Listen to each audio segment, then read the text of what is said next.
The most dangerous people are not those who exhibit abnormal behavior on a regular basis, but rather those who seem normal most of the time but lack impulse control. Such a person is dangerous in the same way that a big cat in captivity is. The danger faced by big cat keepers is that of being lulled into a false sense of security. The cat seems tame, and they've developed a relationship with the animal. They get comfortable in putting themselves in close proximity to the cat or cats, and they may be gentle for many years, and then one day something happens that causes it to lash out, and just by virtue of the cat's sheer size and lethality, it takes just one time for the handler to be killed or severely mauled. I own a cat, and it has accidentally hurt me with its claws on occasion, not even lashing out, but just being like on my leg and using my thigh as a springboard. When the auto feeder went off, the cat has zero claw empathy. I mean, what if the thing was, 300 pounds? It's the same way with many large animals, but also with human beings. A person who lacks impulse control can seem quite safe the vast majority of time, but all it takes is one incident for there to be a fatal reaction. Most homicides are between people who know and presumably trust each other. In the case of murder that's not premeditated, a lack of impulse control is a necessary ingredient, else there could be no spontaneous violence. While most murder victims are male, most people who are killed by an intimate partner are female. This is why it's critical for a woman to observe a suitor and assess his ability to control his impulses. Just as with big cats, it takes only once and then it's over. The perpetrator may have been gentle and safe most times, but at some point they crossed a threshold and committed an irreversible act, leaving their loved one dead. They are typically contrite and remorseful, but doesn't make their victim any less dead, and it doesn't bring any comfort to the victim's loved ones. A lack of impulse control doesn't typically appear without precedent. There are signs. It is a thing that can be changed within a person through sort of a reconditioning of the lower brain through practice that decouples thought from emotion. Really, emotions are predicated on thoughts, because there is a thought about being an affected party that creates a reaction. So if through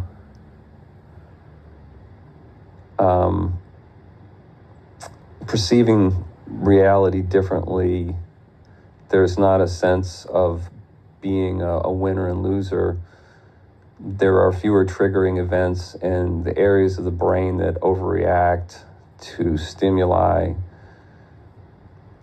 in a sense, can atrophy,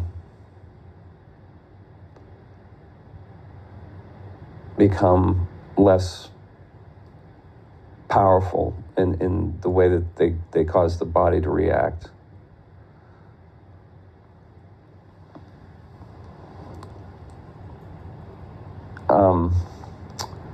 Changing topics. Internecine conflict is often a battle of competing extrapolations.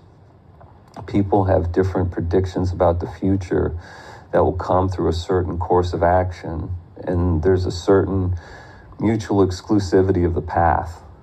People have conflicting visions of the future, and they battle in the present to win the world they want for their physical and spiritual progeny. Our history is a trail of peace through conquest. The human beings that carry the ideas that win the day, they impose their culture on others. They win the right to shape the minds of the people in a certain vicinity. It's done through laws, social norms, and spiritual practices. These things are all the product of conditioning. If you grant someone access to your attention, you're giving them the right of kings over your mind. In the early days, it was monarchs who determined how people would behave within their kingdom. It doesn't matter what the laws are, it matters how the people are programmed. The laws that are created just impose varying levels of sanction for non-compliance. So the distance between the laws and the conditioning can be determined from either side. You can either make laws so numerous and draconian that everyone's in trouble if you want them to be, and given the technology to sniff it out, you can pick and choose who you prosecute. And you can condition towards this end, but different ways of conditioning people will yield different results. Either there'll be stability or chaos, or happiness or suffering.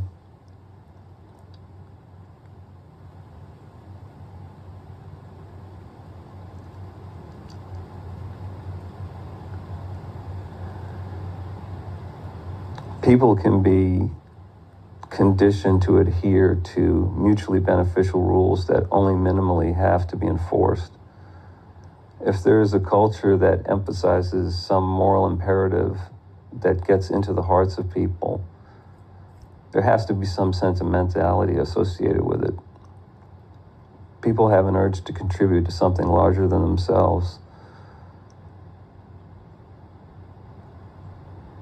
Loyalty to culture and good works is a way to be gratified that doesn't look like self-gratification. At some point, most people realize that self-aggrandizement is either delusional or at least not a good look.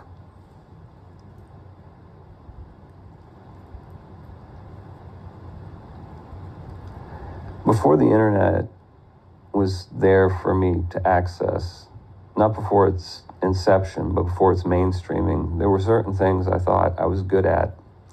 And perhaps there were people I thought were especially strong or skilled or good at something.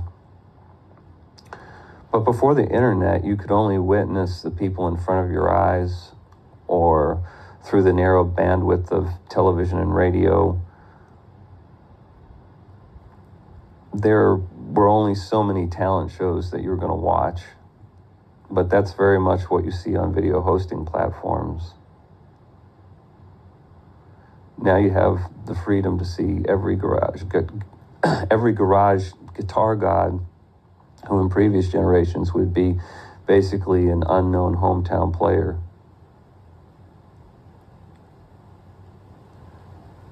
There was an economist named Rosen who wrote a paper about the economics of superstars. The gist of it was that when the product becomes infinitely reproducible, minor differences in ability would yield an exponential difference in compensation at a certain inflection point. There can be only so many NBA players and so many people who can get rich from being famous. And there's a small gap in ability between the one who makes it and the one who doesn't. But their differences in lifestyle is magnitudes greater than that gap. That model doesn't seem to work when the outlets for the infinite product are also infinite. But only when the outlets were few. But when the outlets are many and the gatekeepers few, it's like that exponential curve starts going back to what it was when live musicians had the market cornered on musical entertainment.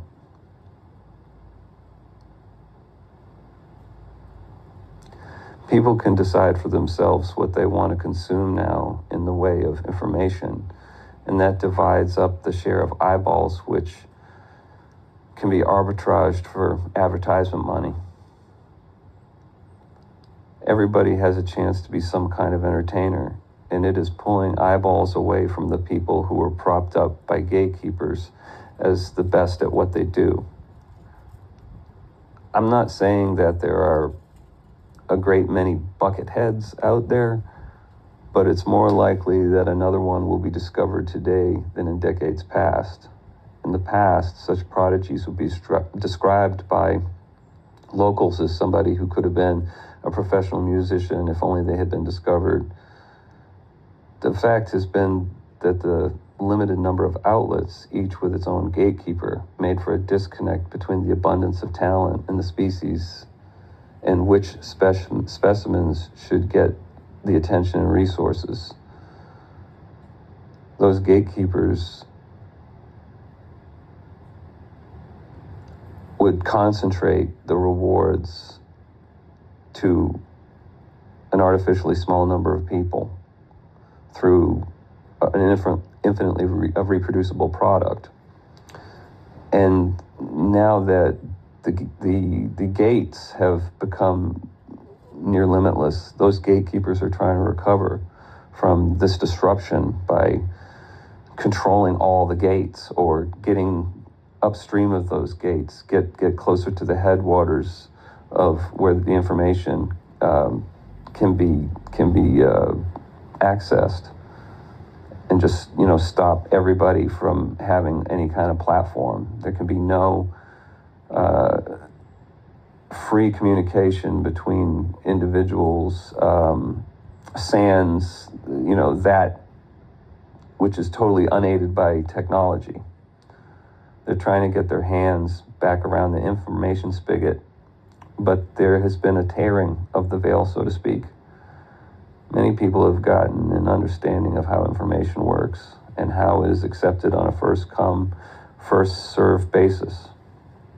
But beyond that, some people are realizing information's non-self nature. People who have this sense will speak in a certain way. There's a rapper named KRS One, and if you listen to him talk about metaphysics, he is clearly either well-studied or an illuminated individual, an expression of consciousness that's devoid of the fear and conceit that accompanies identification with thought and form. There are many spiritual teachers who point to this. The ones who are constantly pointing you to the same thing over and over again are trying to expose a threshold that, when crossed, changes not just what's believed, but the whole premise of who is the believer. A lot of things can happen energetically in the decoupling of thought from emotional reaction.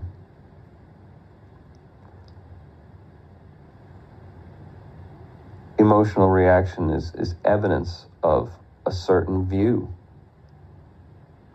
There has to be a belief that something is owned, really. And it is based on an idea. And a common example is that of just property. This thing belongs to me, and it's broken, and I feel a certain way about it. But if it didn't belong to me, I have no reaction to it whatsoever. I don't have the emotional resources to react to everything that doesn't belong to me. But the thought that this is mine affects how I feel when something happens to it. This relationship, it can only be appreciated from experience, or a belief in a person who describes it. When a person tells you, okay, well, here's how I experience reality, and you think that you believe them, that they at least are experiencing what they are saying. But since this phenomenon is not clearly understood by science because it's so uncommon, there's a stigma associated with the topic. It's mistaken for schizophrenia by some. It's perceived with a sense that did not exist before, and it instructs the way you live.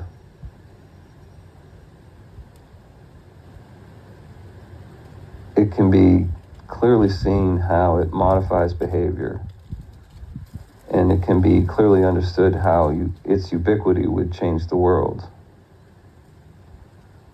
In immaturity, there can be an aspiration to awaken the world, but repeated experience reveals that not all are simultaneously ripe for it. It would be irresponsible for such a pointing to come without counsel, without warning, because so many things can happen along the way. The percentage of the population abiding in the experiential realization that the self is no subset of the phenomena it perceives must vary over time. If there is a time when there were fewer people, but more of them were spiritually sage-like, it could have an impact on the level of friction within the species and between it and the natural world. Technology aside, environmental problems are very much of a demand-side nature. If the natural world is finite, which it certainly is,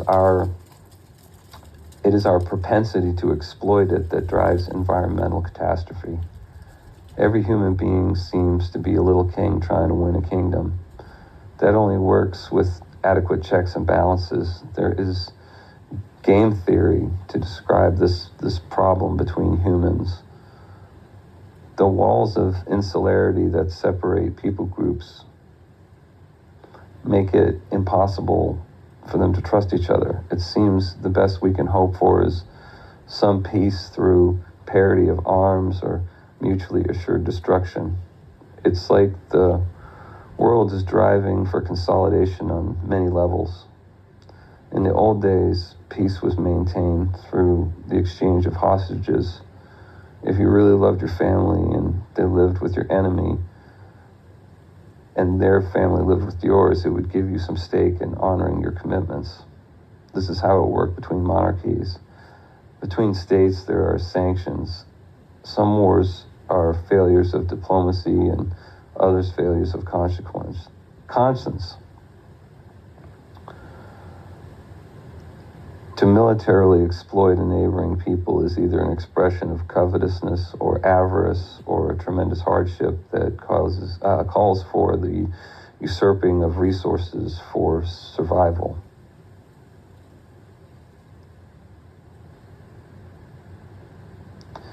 The problem between people groups being one of game theory is we've gotten to where we can develop things that are so dangerous that just their existence poses a threat. And so it would be wise not to invent them. But because of these barriers of mistrust between groups, all groups fear that the other will develop the technology and then use it as a technological edge to exploit and then somehow oppress them, which, if you look at history, is exactly what happens throughout the ages, is whenever there's a technological edge, it's exploited. It's, we have law and order at the local level, and a written code of laws, but ultimately it's force between states and between the individual and the state. It's a coercion. makes right.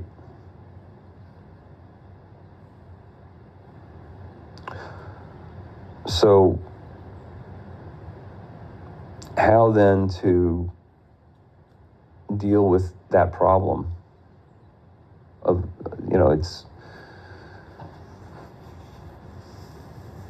technologies will continue to be developed either openly or clandestinely for fear of their development by someone who would do harm.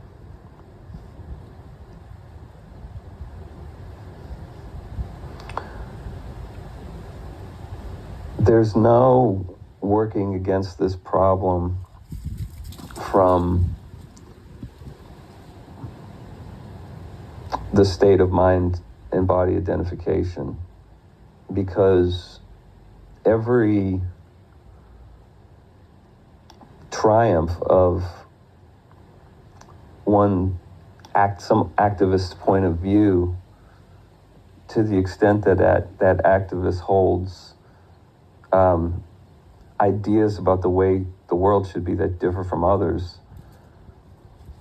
they're not going to be taken into consideration.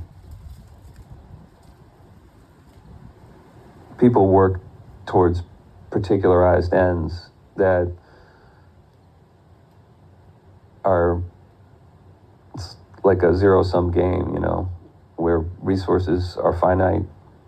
And so to direct them to one, you cannot direct them to another. And sometimes those resources are just attention.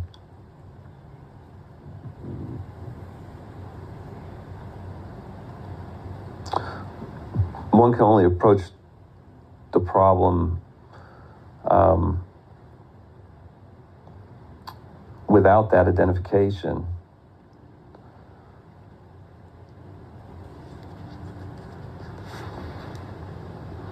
Because there's no operating from a lens that wants to treat the world differently, that has biases. Such being would be like an enlightened king. So the concentration of power is absolute in a realm, but the one who holds it is not identified with any self, and thus has a clear view of what extrapolations lead to the best outcomes for all.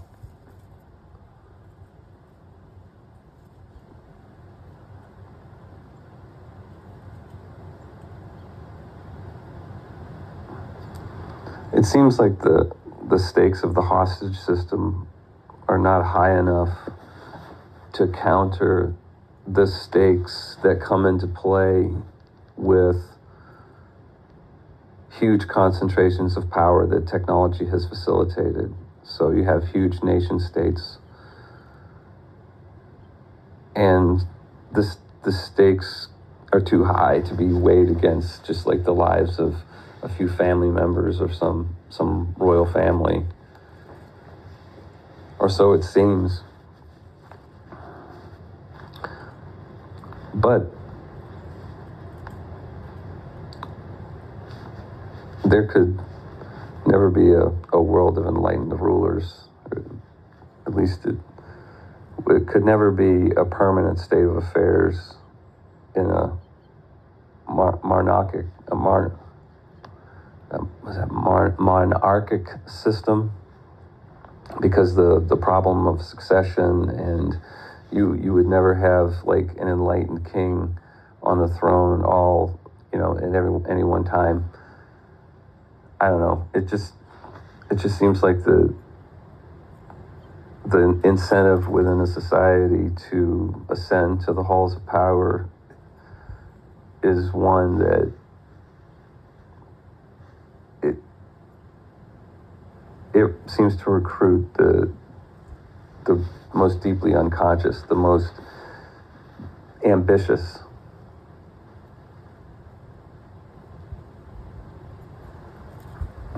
And through using their power to benefit a small group that may simply be buying them off, it doesn't serve the interest of the broader public. There's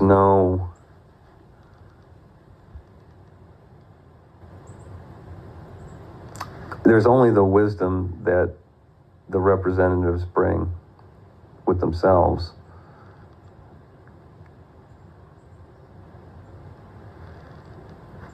And it's only as good as their ethics.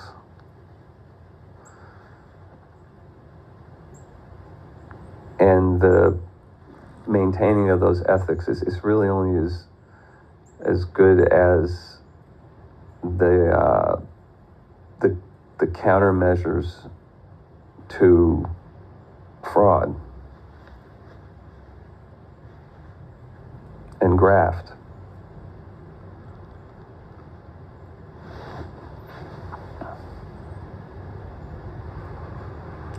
It's like there needs to be some objective body that is yet another check and balance.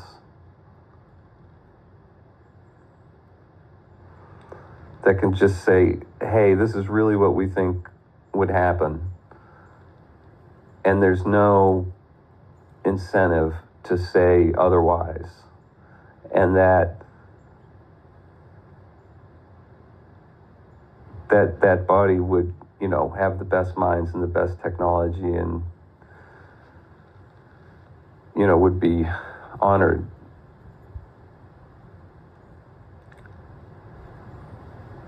The attempts to do that are thwarted by the narrow self-interests of those who would sponsor such a project.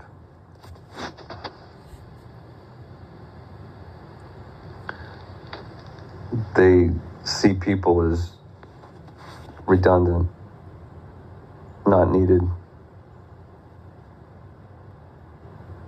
The whole big world can still be enjoyed without so many people on it, it seems.